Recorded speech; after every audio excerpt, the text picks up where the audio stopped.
Saroor Nagar stadium సమీపంలో రంగారెడ్డి జిల్లా కోటి ఎదురుగా రోడ్డుపై నెల క్రితం ప్రారంభించిన నాలా పనులు నత్తనడకన సాగుతున్నాయి. జీహెచ్ఎంసీ అధికారుల సమన్వయం లోపంతో నాలా నిర్మాణ పనులు మధ్యలోనే ఆగిపోయాయి.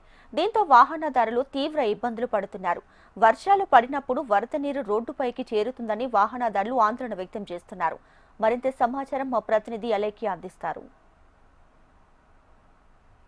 వర్షాకాలం మొదలైంది. హైదరాబాద్ నగరంలో చిన్న చినుకు పడితే చాలు రోడ్లన్నీ కూడా చెరువులను తలపిస్తాయి. అలాంటి నీళ్లు రోడ్లపైన చేరకుండా ఉండేందుకు జీహెచ్ఎంసీ అధికారులు ఎక్కడికక్కడ నాలలో నిర్మించడం కానివ్వండి, నాలలో పూడికలు తీసివేయడం కానీ చేస్తూ ఉంటారు. కానీ ప్రస్తుతం చూసుకున్నట్లయితే సరూర్ నగర్లో ఒక నాల నిర్మాణం జీహెచ్ఎంసీ నిర్లక్ష్యం కారణంగా ఏ విధంగా ఉందో మనం చూడొచ్చు. నిర్మాణం మధ్యలోనే ఇది ఆపివేయడం జరిగింది. దాదాపుగా ఇది సరూర్ నగర్ స్టేడియం సమీపంలో ఉన్న రంగారెడ్డి జిల్లా కోటి ఎదురుగా అయితే ఇక్కడ ఈ నాల నిర్మాణం చేపట్టడం జరిగింది. అయితే ఈ రోడ్డు పైన వరద నిల్వకుండా, అంటే వర్షం వచ్చినప్పుడు ఆ వరద నీరు నిల్వకుండా ఉండేందుకైతే ఈ నాల పనులు నెల క్రితమే ప్రారంభించడం జరిగింది. అయినప్పటికీ కూడా ఇప్పటి వరకు కూడా, అంటే వర్షాకాలం మొదలు కాకముందే నాలకి సంబంధించినవి నాల నిర్మాణ పనులు కానివ్వండి, నాల పూడికలు తీసివేత పనులు కానివ్వండి, అన్ని పనులు కూడా ముగించాలి. కానీ ఇప్పటి వరకు కూడా వర్షాకాలం ప్రారంభం అయినప్పటికీ కూడా దీనికి సంబంధించిన పనులు ఎక్కడ కూడా పూర్తి అవ్వనట్టుగానే మనకు కనిపిస్తున్నాయి. దానికి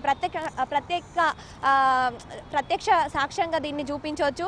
ఈ పనులన్నీ కూడా నత్తనడకన సాగుతున్నాయని ఇటుగా వెళ్ళే వాహనదారులు చెప్పడం జరుగుతుంది. చాలా ఇబ్బంది అవుతుంది కాబట్టి మీరు అతి తొందరలో ఇక్కడ ఈ పని పూర్తి చేయాలని ఎంతో మంది మాకు కస్టమర్లకు ఎంతో మంది పబ్లిక్ నెల రోజులు అవుతుంది. ఈ పనిని ఎంత తొందరగా చేస్తే అంత మంచి. ఈడికెళ్ళి డిమార్ట్కి పోయే పబ్లిక్, సరూర్ నగర్ ఇక లింగోజ్ కూడా పోయే పబ్లిక్ చాలా ఇబ్బంది అవుతుంది. ఈ రోజులే పొద్దుగాల పబ్లిక్ స్కూల్కు పోయే పాపలు ఇబ్బంది అవుతుంది. కాబట్టి తక్షణమే మీరందరూ చూసి ఈ కార్యక్రమాన్ని, ఈ పనిని మీరు తొందరగా చేయాలని కోరుకుంటూ మన న్యూస్ వారికి, హెచ్ఎంటీ వారికి తరపున ధన్యవాదాలు తెలుపుకుంటూ ప్రతి ఒక్కరికి మీరు దయచేసి ప్రతి ఒక్కరికి పేరు పేరున తెలుపాలని కోరుచున్నాం. అంతేకాకుండా ఈ నాల నిర్మాణం మధ్యలోనే ఆపివేయడం వల్ల ఇటువైపుగా వెళ్లే వాహనదారులు అయితే ఎన్నో ఇబ్బందులను ఎదుర్కొంటున్నాం. ముఖ్యంగా ఈ నాలకి సంబంధించిన నిర్మాణం చేపట్టేటప్పుడు తవ్విన మట్టి మొత్తం కూడా, మట్టి కుప్పలు అన్నీ కూడా రోడ్డు పైననే ఉంచడం జరిగింది. దీంతో సర్వీస్ రోడ్ ఉపయోగించుకునే వాళ్ళు కానివ్వండి, మెయిన్ రోడ్ ఉపయోగించుకునే వాహనదారులు కానీ ఎన్నో ఇబ్బందులు అయితే తలెత్తుతున్నాయని చెప్పొచ్చు. వర్షాకాలం మొదలైంది. వర్షాలు పడుతున్నప్పుడు సర్వీస్ రోడ్ పైన మొత్తం కూడా వాటర్ అంతా చేరి వాహనదారులు వెళ్ళాలంటే, ముఖ్యంగా టూ వీలర్స్ ఎవరైతే ఉన్నారో వాళ్ళకు బైక్స్ స్కిడ్ అవుతున్నాయని వాహనదారులు తమ ఆవేదన వ్యక్తం చేయడం జరుగుతుంది.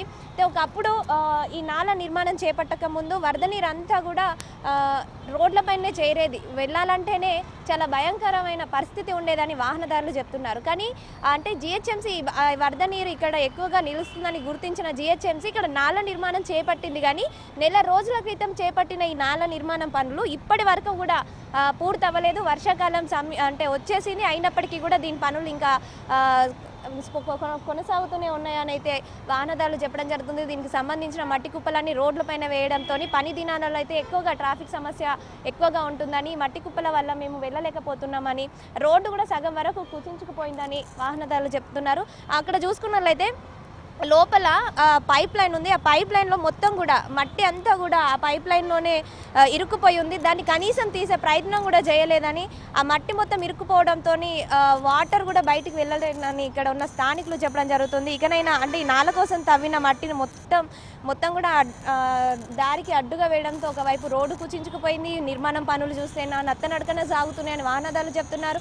వాళ్ళకి వెళ్ళడానికే ఇబ్బందిగా ఉందని చెప్పడం జరుగుతుంది. ఇకనైనా దీనికి సంబంధించిన అధికారులు స్పందించి అంటే వర్షాకాలం మొదలైంది కాబట్టి దీనికి అంటే వెంటనే ఈ పనులన్నీ కూడా కంప్లీట్ చేయాలని, వాహనదారులకు కాస్తంత ఉపశమనం అంటే కలిగించాలని అయితే వాహనదారులు కోరుకోవడం జరుగుతుంది. కెమెరామెన్ రవితో అలేఖ్య, హెచ్ఎం టీవీ, హైదరాబాద్.